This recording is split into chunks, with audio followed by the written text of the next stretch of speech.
Hey everybody, just wanted to show you a quick setup I have for my seed starts and then a little greenhouse for after my seeding is done. But this is the Vivo Sun greenhouse from Amazon. Basically, I picked that up along with these little grow lights that attach to the bottom of the shelving unit here.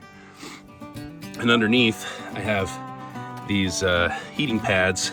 These are the intertek heating pads, seedling started pads. So it's actually pretty cool because it's a 4-shelf unit. And I made a few modifications to it. For one thing, I bought a few of these little thermometers just so I have an idea of what the temperature is. So these are really inexpensive, and just by chance, they actually fit right in these little squares. So it's kind of cool. You can just kind of poke your head in and see what the temperature is inside.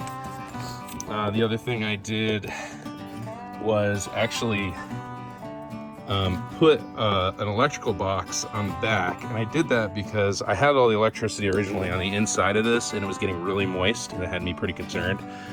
So because it's outside, I wanted to make sure there wasn't any issue of shock. So I actually got one of these plastic outdoor weatherproof boxes for running wires into, and I'll show you what's on the inside. All right, so here's the inside of the electrical box. I've got a 6-prong outlet on the inside, and it's stuck on the piece of Velcro that actually comes with the box itself. I was able to fit on my lighting timer right at the tip end here, so I can control how much light my plants get. And then all 4 of these are for the heating pads. So we'll give this a shot and see if it keeps the moisture out. I just stuck a 1x1 across the bottom with a couple screws in it to mount this box to, and then another one that's just a backing plate that's put on the zip ties just to kind of keep things a little more sturdy. Now the cover for the actual greenhouse, I made 2 holes in the back of the greenhouse where these screws go with little grommets. So it shouldn't tear or anything like that. So there'll be little grommets that go around these. This will stick on the outside of the plastic. So here are the little grommets that I put in with one of those little grommet kits that you can get online. And hopefully that'll prevent anything from tearing anymore and keep the plastic lasting a little bit longer. So one concern that I had was we do get a little wind up here. It's never usually too bad, but I will say the other day it was super windy. So I picked up some tarp clips. So I'm gonna clip these, or at least try to clip them on the back of these corners here, down here, and just tie them off so that way it gives it a little bit more security. So this thing hopefully won't tip over with all my plants in it, because that would be awful.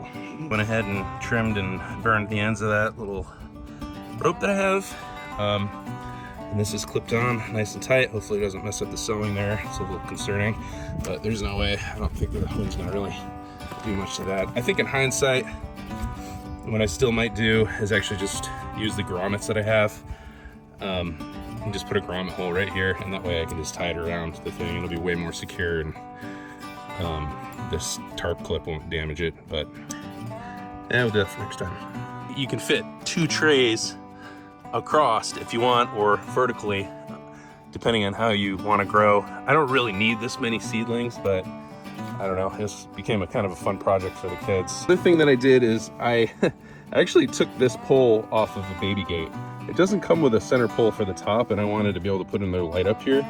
So I had an old baby gate that actually just broke, and just by chance I found this metal rod that's the exact right width and the exact right length to go in here. So that was just luck. Otherwise I probably would have just used like a wooden dowel or something like that. And one other thing you might want to do, I took some wire and just ran wire between the top of the arch here, because without us on here, this was sagging down. It could, collect moisture, and this way things drain off a little bit easier. I have an old camp table right here I just set up that we're not really using anymore, so I can pull the trays out and then water them. Also got water right here up on our deck, which is really cool. We got our little hummingbird feeder, which I need to refill. I just filled it like 2 days ago. They're just sucking on the nectar right now. So I have some company while I'm out here working on my plants. And then of course we got the beautiful Northern California Russian River Valley view that we get to enjoy every day. So let me know what you guys think in the comments, what you would do differently. This was all kind of a grand experiment, and I'll try to keep you guys updated on how things pop as time goes on.